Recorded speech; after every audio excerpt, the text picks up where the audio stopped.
a stakeholder engagement with all the players in the road sector. And after the engagement with our stakeholders, we got a clearer view of what the situation is currently in our country. Few things come up quite clearly. We have huge delays in contract payment, i.e. projects that have been awarded and contractors are not on site simply because they raise certificates and we are unable to pay them. There are also an issue of the portfolio of stalled projects, which is quite disturbing. And then the inefficiencies in the procurement processes, which is what our agencies have done, i.e.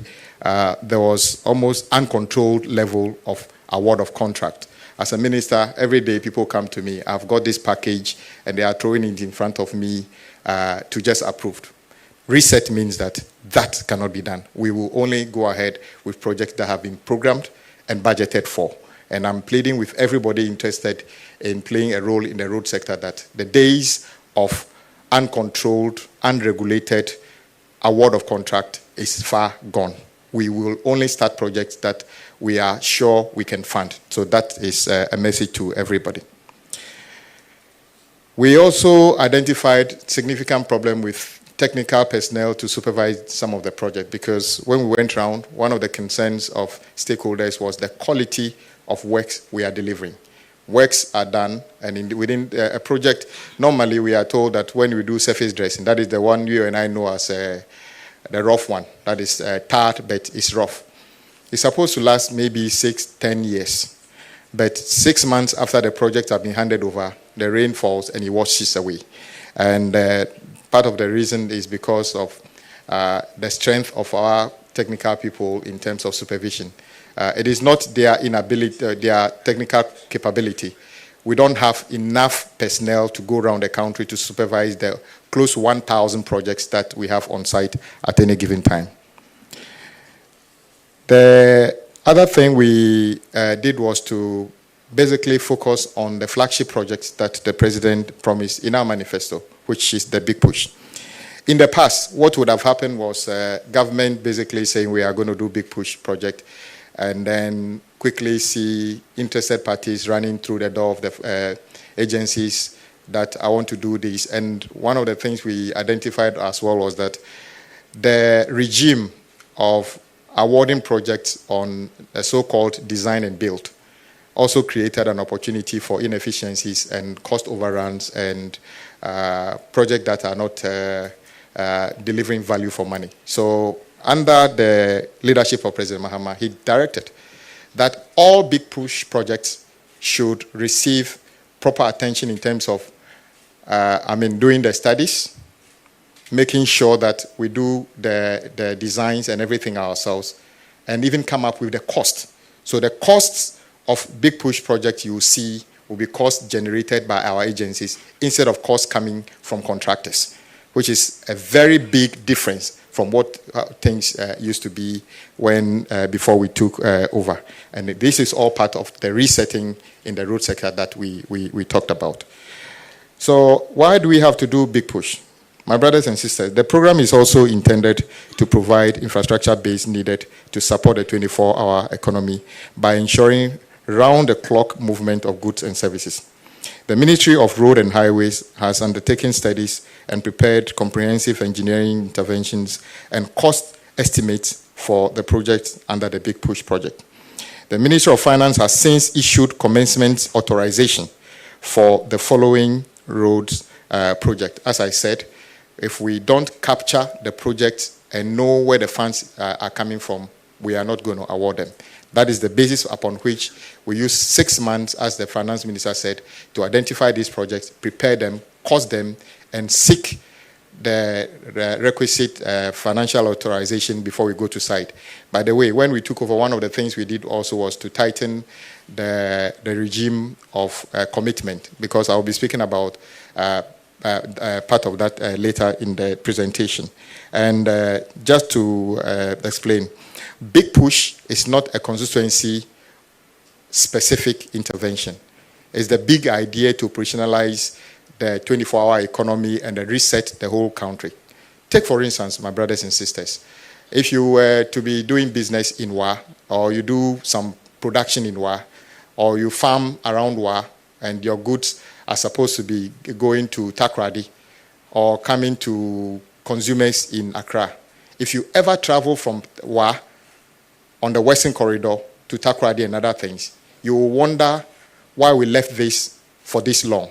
And those of you who were with me saw the difficulty our families have to go through for this. We believe that if Big Push, and I have no doubt we will succeed, it should lead to lower prices of food in our country, because part of the cost of the food stuff on the market today is based on the cost of transportation.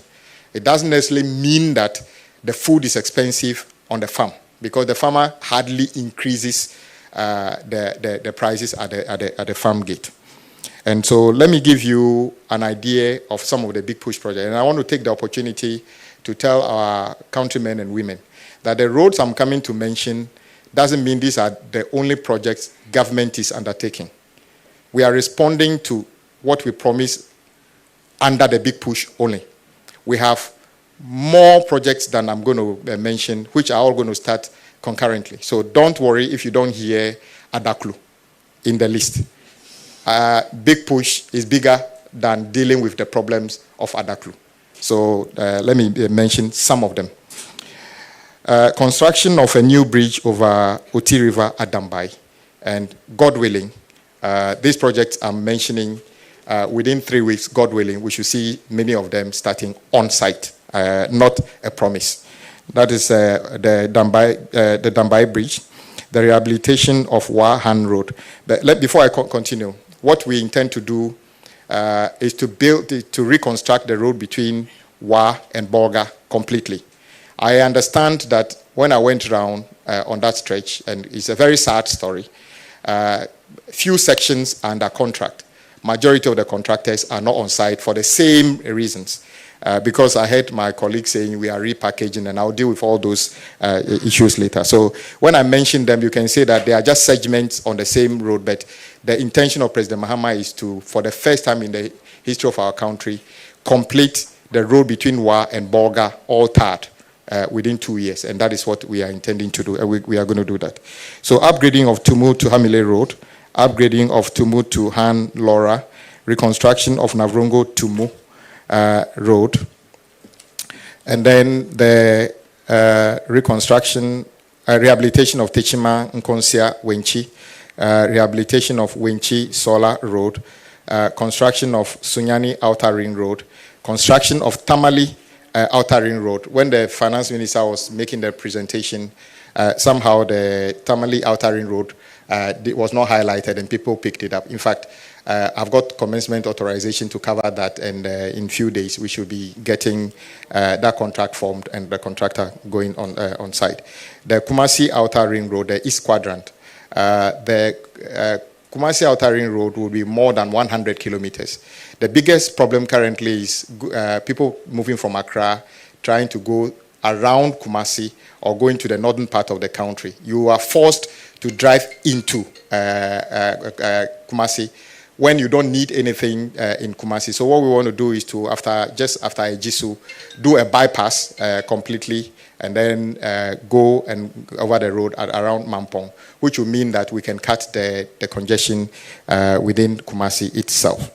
The rehabilitation of Bintri to Napanduri, rehabilitation of Dudu Pepesu to Nkwanta, rehabilitation of Atimpoku to Esikuma. Okay, this is all a section to say that right from after the bridge, if you are coming to Accra, after the bridge, from there all the way to Aflau is part of that. So these are all just segments we are talking about as well.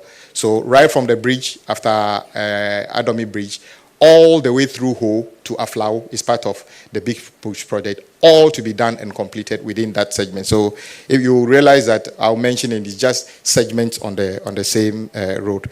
And then Atimpoku to Esikuma Junction to Anyirawase, Anyirawase to Ho Titrinu, and then Akosombo, Jikiti, Kudi Kope Road, Asikuma to Enumbuso, Palime Road, Adomi Bridge to Akwamufie Road, the whole to Aflao, dualization of Winneba Mankesim Road, dualization of Cape Coast Takradi Road, rehabilitation of Mankesim Ejumako, Breman Asikuma Agona Swedro, rehabilitation of Tema Aflao Road, again, that different section, Dodo Bichidamanko, reconstruction of Hokoe Have, dualization of Adenta Dodoa Road, and then reconstruction of Jini Sampa Road.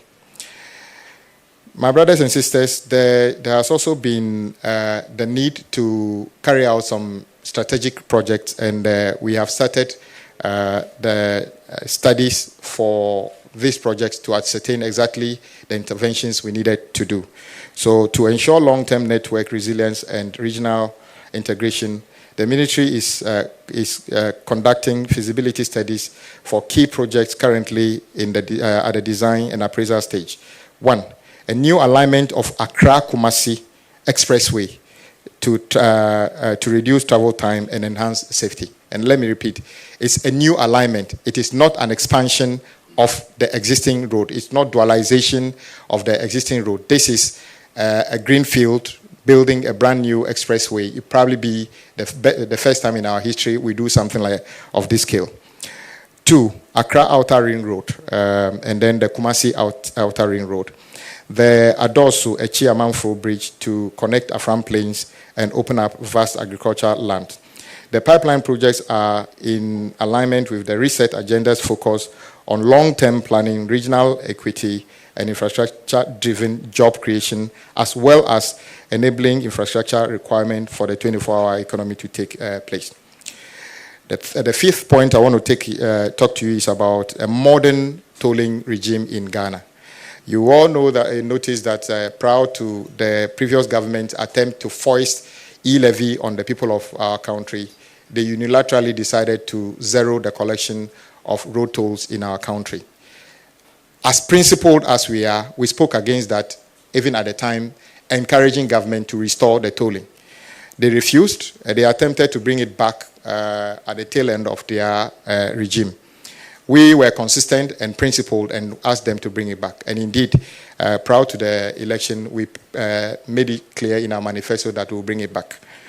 My brothers and sisters, what are we doing now? To improve the maintenance regime, Cabinet has given approval for the reintroduction of road and bridge tolls with a focus on modernizing the collection of these tolls. We have done the transition, we want to transition to electronic and automated tolling system, enhance transparency and auditability of revenue inflows, improve user experience and reduce congestion at toll points. The ministry has launched a concessionaire pre-qualification process so far. Public advertisements have been done. A pre-qualification conference was held on the 3rd of July 2025. 12 firms have submitted applications currently under evaluation. Proposed new toll rates have been submitted to Parliament via Ministry of Finance to determine the rates we are going to be charging when the toll is implemented. We are hoping that this will be based on electronic platform. There will be no physical barriers in on any road, and the tolling would only apply to roads that are engineered, meaning that roads that have been fixed. So we don't intend to put tolls on any rough road and other things. But when we make interventions, then we can toll them to raise more money to maintain that and to fix other roads in the country.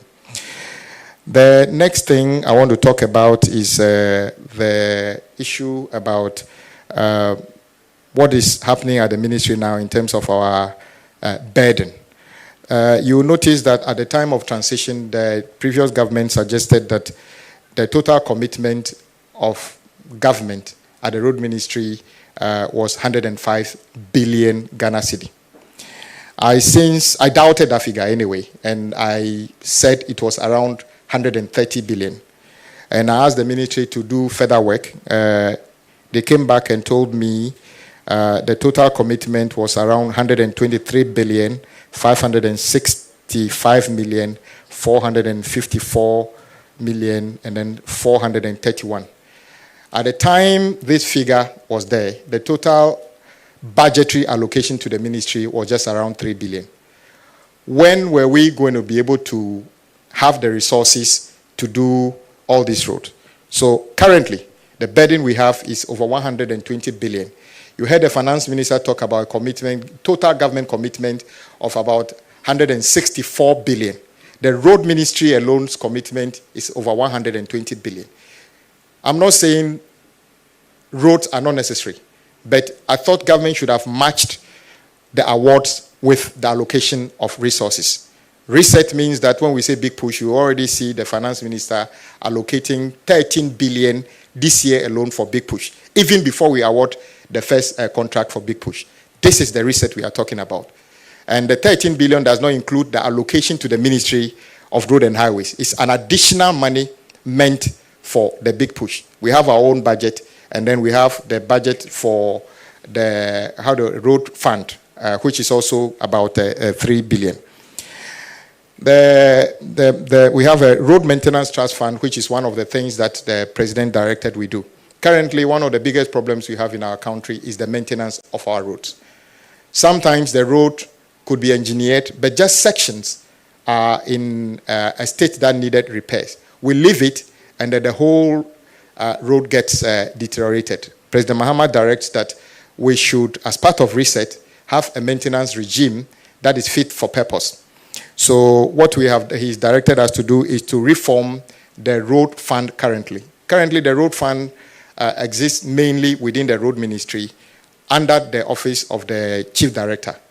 And it can happen that in the whole year, a minister can decide that a district will not see any release or any allocation for any road maintenance. And rather, they will spend all the money in one location. President Mahama's idea of equity directs that when we reform the road maintenance trust fund, and I'm very grateful to yourselves and Parliament that last week Friday, the road maintenance trust fund bill has been passed, and we are awaiting the assent of that bill into a law by the president. What is this bill supposed to do? Unlike the past, reset means that accruals to the road fund will now go to Parliament, and Parliament would apportion how the road fund is spent, just the way Common Fund, Get Fund, and NHI Fund is allocated. So once this becomes law, every district in our country would have at least a minimum allocation for road maintenance in that district every single year. The same way we are doing with Common Fund, when Common Fund the law exists, but because of the way it is allocated, much of the money, sometimes 70%, is spent in Accra. Now, under the new road maintenance trust fund, it is the stakeholders in the district that determines which roads are their priority to maintain at any particular time based on the amount of money they have. So this is new, and then we are grateful that the road maintenance trust fund have been created. Out of this, new jobs will be created because we want these maintenance activities to be localized. I see no reason why in a district we cannot find or groom or build the capacity of local people to learn how to do road maintenance in their district instead of importing service providers from other regions. I believe this will also create new jobs. The next thing I want to talk about is the human resource and situation in the ministry. As I said, the ministry is in need of qualified staff to be able to supervise the works. I must say that the finance ministry has since issued a warrant for the recruitment of new engineers who would be trained to be able to carry out supervision of these roads. The next thing I want to talk about is the asset load control reforms. If you have been watching the ministry, one of the biggest challenges we have is the asset load regime.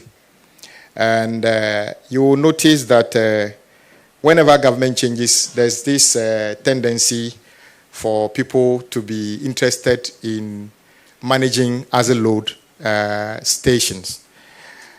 My brothers and sisters, whatever money we collect in terms of penalties, and let me repeat, whatever you pay with respect to other loading is not a fee. It's a penalty for wrongdoing. So our aim is to make sure that other loading would, the accruals should be zero. If the accruals become zero, what it means is that people have stopped overloading.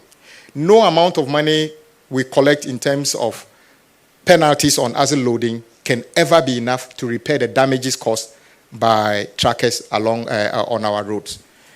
Those of you who have seen part of the road Agona Junction to Takwa, which was done less than a year ago, part of the reason that road is almost gone is partly because of other loading, not entirely because of that. But many other roads across our country are in a very deplorable state. We intend to do something about this, and then we have recommended a stiffer penalty regime for those who would not abide by the rule and overload. So you will see that the fees and charges that will come up, we are intending to hike the penalty for overloading on our road from 5,000 Ghana cedi to 50,000. You shouldn't be worried. It's just like saying that if you steal, you'll be jailed for life. You will say that is high-handedness. But what about considering not stealing? Then you have no reason to spend even a day in prison. So we are increasing the penalties for overloading from 5,000 to 50,000. We hope that will be additional deterrent for people to make sure they work within the rules. As part of this, we also noticed that the overloading part of the overloading regime is complex. Some people go to Tamaport, load within the allowable tonnage. When they get out of the port, they park somewhere and then top up the goods. We are coming up with a regulation. Currently, the penalty is solely on the driver. We intend that the penalty be extended to the owner of the goods. So a portion of the good will be seized, auctioned, and the money put in the road maintenance trust fund. I am sure if you lose half of the goods as a result of overloading, the next time we all work within the limit. So these are all measures aimed at deterrent. No one, in fact, we wish that nobody overloads, nobody gets to pay anything. Nobody loses his or her goods.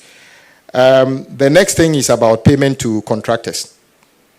It is true that as we speak, government owes contractors at road fund about 7 billion Ghana cedi. And then the GOG component is over 20 billion Ghana cedi. Truth be told, retiring these arrears is not going to be easy. But the finance minister has already made a commitment to pay 4 billion of the arrears this year alone. And I am aware that some contractors, the payment have started. But it's going to take some time for us to retire all this. The question is, how did we build this level of arrears over the years without making the necessary plans to pay them off? The reset means that President Mahama is determined to retire this. But before then, the finance minister ordered an audit of some of the certificates. And what we are seeing on some of those occasions are not things we are happy about. There are instances where a certificate at road fund was transferred to GOG for payment, and somehow both certificates were paid. I.e., road fund paid it and GOG paid it. We need a regime that is able to detect all these things and make sure that we don't pay for things that we did not consume. I know you have a lot you want to ask, so I would limit what I want to say and rather listen to you. Maybe you have more issues, but what I want to recap is this, that Since we came, we went around the country to see for ourselves the condition of roads. And I must say that the conditions where you are is not different from where I am. It's in a very deplorable state. The president wants to make an impact. And the big push is just one of the interventions. The new maintenance regime is the second thing. Prudence in the way of we award projects to match the awards with resources is a third thing. We are also working with other stakeholders to make sure that the quality of roads we deliver will be better than we've ever seen. We intend to upscale all this to support the 24-hour economy drive. And one of the things we are going to do with the big push is that all big push projects are going to be done 24/7 around the clock. So all the projects will be carried out 24/7. That is why we are confident that maybe a project that should take 36 months, we are believing that it can be done within 24 months and then I must congratulate all those contractors who have already started working 24 hours on their site to make sure that we're able to complete this project in time. And let me repeat, Big Push is not a constituency-specific intervention. It is to interconnect our regions and open up very critical corridors. Upper corridor from Wa to Bolga, Eastern corridor right from Tema all the way through Oti, Basa and beyond. Western corridor all the way from Takrady all the way to Wa, and then deal with the issues of congestion in our cities. That is the outer ring roads of Kumasi, Sunyani, Tamale. All of them which have already been scheduled and commencement warrants issued for those projects to be awarded. So we are ready to go, and within 3 weeks maximum, you should see that the president will be cutting short for some of these things. There's also an issue about the rest of the roads, which the finance minister talked about in terms of about